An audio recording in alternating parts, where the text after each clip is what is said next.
And when you inwardly deny for yourself, not the army, not the structure of the society, but inwardly, in yourself, deny fear, ambition, greed, envy, the search for pleasure, prestige, which breed disorder inwardly, then in that total denial of that disorder, there comes the order, which is beauty, which is not merely the result of environmental pressures or environmental behavior. So there must be order. And then you will find such order is virtue. If one has done all this, and one must, then one can ask, what is meditation? Because it is only the meditative mind that can find out, not the curious mind, not the mind that is everlastingly searching. You know, it's a peculiar thing that when the mind is searching,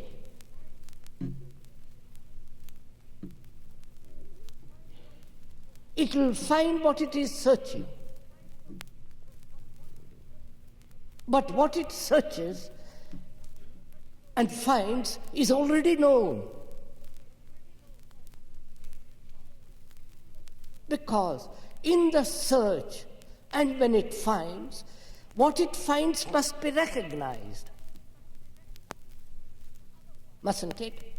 Otherwise, it is not valid. So recognition is part of this search and experience. And recognition comes from the past.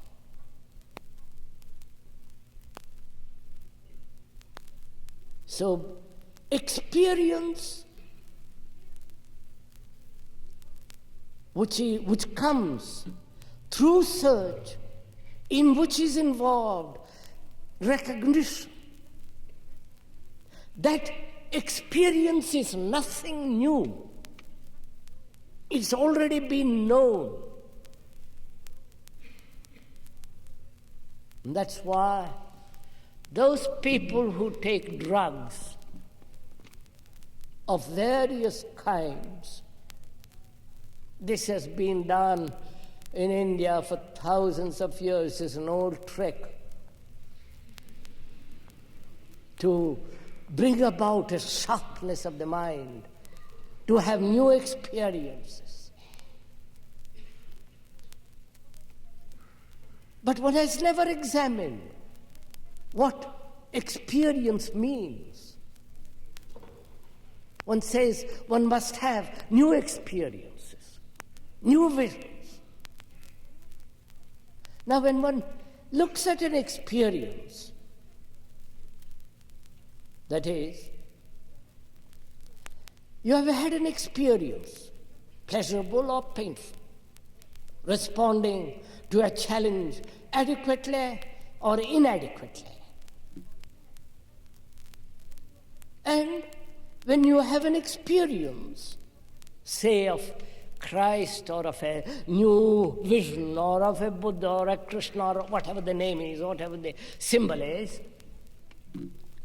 that symbol, that vision is the projection of your own conditioning. The communist, if he has a vision at all, and I hope he has, then he will see the perfect state. All beautifully arranged, where everything is bureaucratically laid down. Or if you are a Catholic, you will have your visions of the Christ,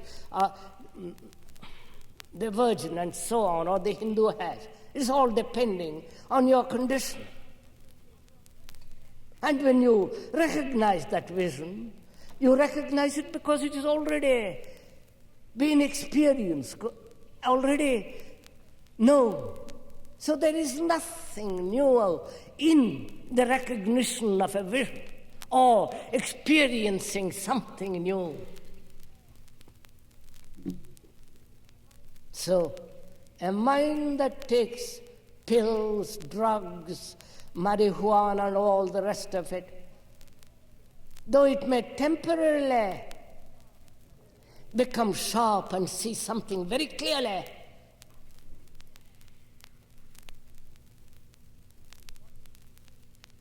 what it sees is its own conditioning, its own pettiness enlarged. So we are now ready, if you have done all this, and I hope you have done it for your own sake, because now we enter into something that demands a great sense of perception, beauty, and sensitivity.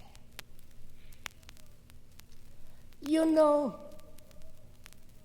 the word meditation has been brought to this country from the East. They have their own words, the Christians, contemplation and all the rest of it.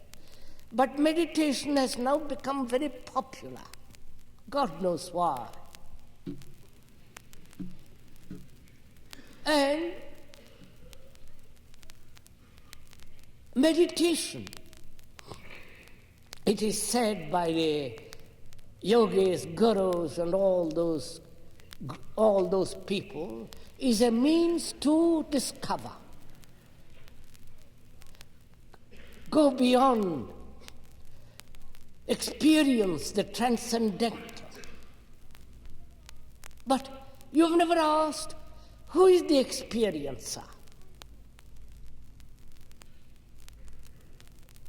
Is the experiencer different from the thing he experiences? Obviously not, because the experiencer is the past with all the memories. And when he experiences, transcends through meditation or through taking a drug, he projects from the past and recognizes it and says, this is a marvelous vision. It's nothing of that kind. Because the mind burdened with the past cannot possibly see what is new. So, we have now come to the point to find out what is meditation.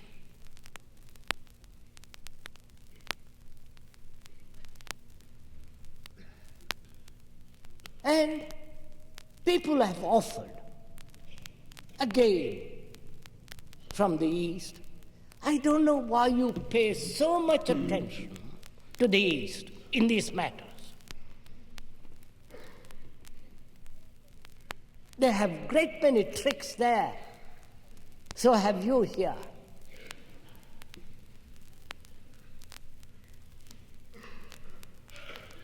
And these people offer methods, systems of meditation, including the Zen, systems, methods. Now, when you examine a method, what is implied in it?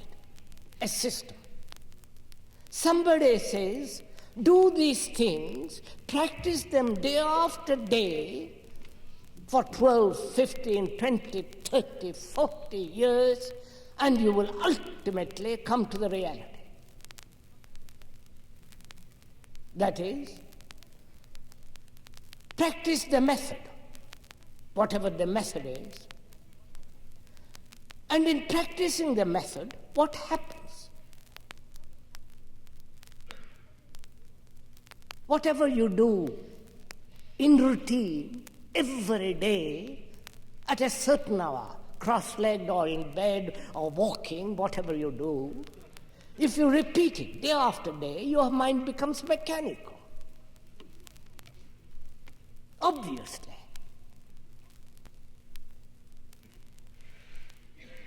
And so, when you see that, the truth of it, not, oh, there is a new method to meditate. When you see the implication of all methods,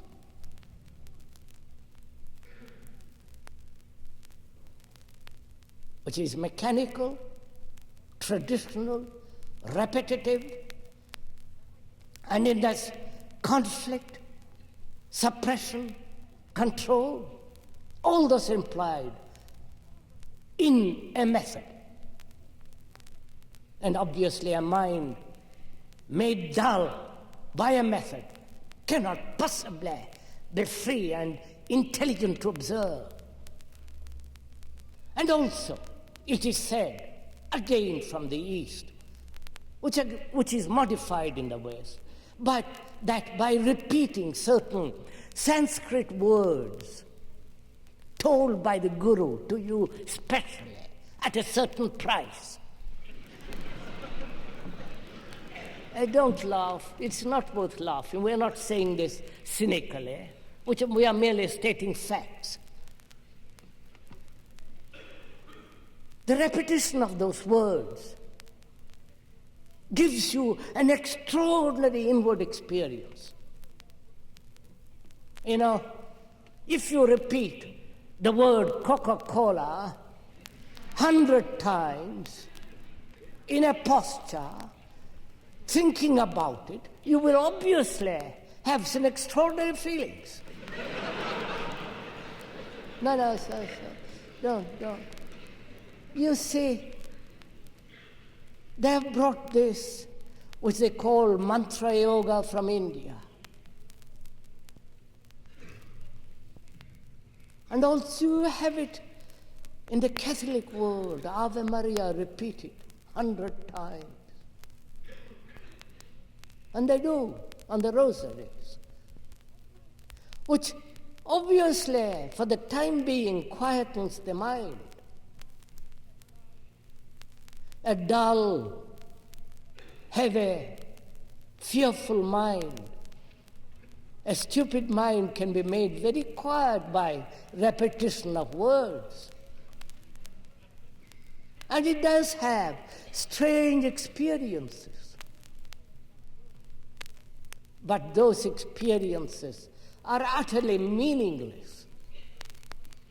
Because a dull mind, a shallow mind, a mind that's frightened, ambitious, greedy for truth or for the wealth of this world, such a mind, however much it may repeat some so-called sacred word, is meaningless. So, if you have done all this, that is, understood yourself deeply, learnt about yourself completely through choiceless awareness, and have laid the foundation of righteousness, which is order, therefore free, and not accepting any authority whatsoever, so-called spiritual authority. Obviously, one must accept certain laws of society. Then you can find out what is meditation. Because in meditation there is great beauty. It's an extraordinary thing if you know what meditation is, not how to meditate. The how implies the method. Therefore, never ask how. And there are people too willing to offer a method. But meditation is the awareness of the sphere, of the implications and the structure and the nature of pleasure, the understanding of oneself, and therefore laying the foundation of order, which is virtue, in which there is that quality of discipline which is not suppression or control or imitation. Such a mind, then, is in a state of meditation, which is, to meditate implies to see very clearly. And it is not possible to see clearly or be totally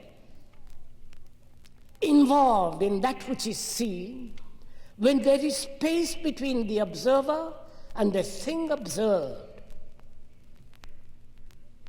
That is, when you see a flower, the sunset, the beauty of a face, or the lovely sky of an evening, the bird on the wing, when you see it, there is space not only physically, but psychologically between you and that, between you and the flower, between you and the cloud which is full of light and glory. There is that space. Psychologically, when there is that space, there is not only a conflict, but also that space is made by thought, which is the observer. You know, have you ever looked at a flower without space? Have you ever observed something very beautiful without that space between the observer and the thing observed, between you and the flower? We look at the flower with the screen of words, with the screen of thought, of like or dislike, wishing that flower was in your particular house, or this or that, saying what a beautiful thing that is. So, in that observation, when you look, there is the division created by the word, by your feeling of like or of pleasure. And so, this division between you and the flowers inwardly, in that division, there is no perception, acute perception. And when there is no space, then you see the flower as you have never seen before. That is, when there is no thought, when there is no botanical information about that flower, when there is no like or dislike, but only complete attention, then you will see that the space disappears. Therefore, you are in complete relationship with that word, with that flower, with that bird on the wing, with that cloud, with the face of your wife or your husband or the neighbor.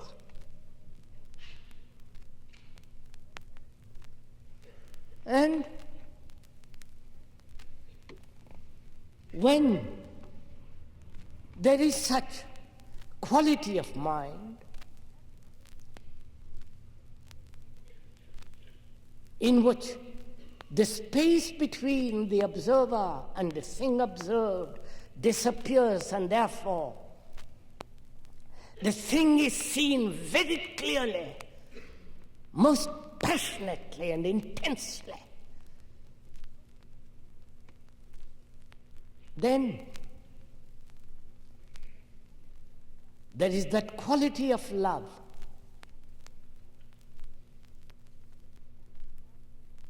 and with that love there is beauty. You know, when you love something greatly, not through the eyes of pleasure or pain, when you actually love, space disappears, both physically and psychologically. There is no me and you.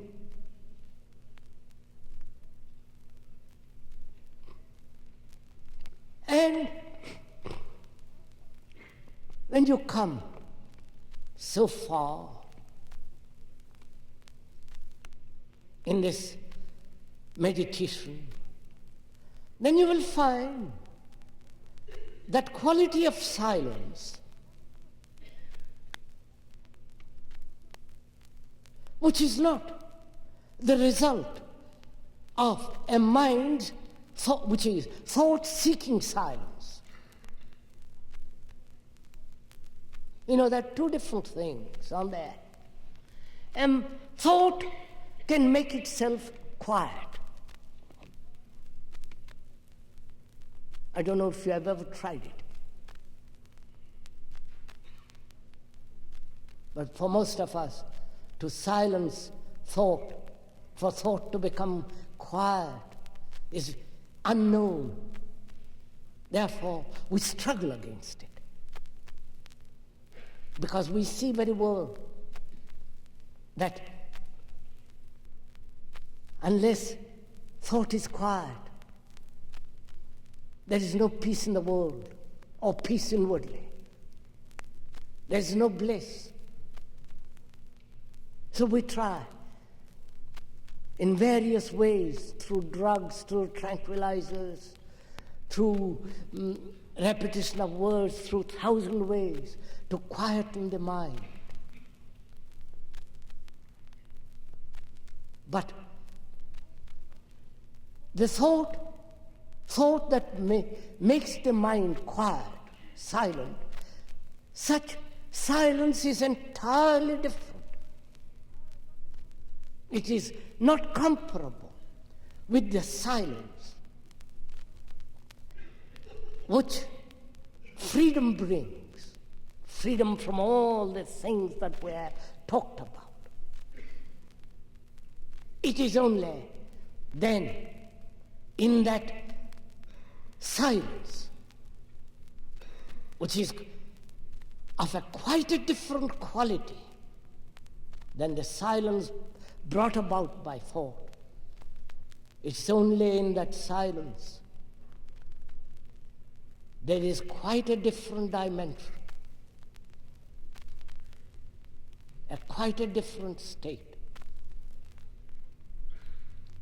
which you have to find out for yourself.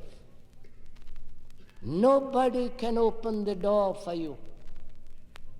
Nobody and no word, no description can measure that which is immeasurable. And so, unless one actually takes this long journey, which is not long at all, which is immediate, unless you do it, life has very little meaning. And when you do it, you find out for yourself what is sick,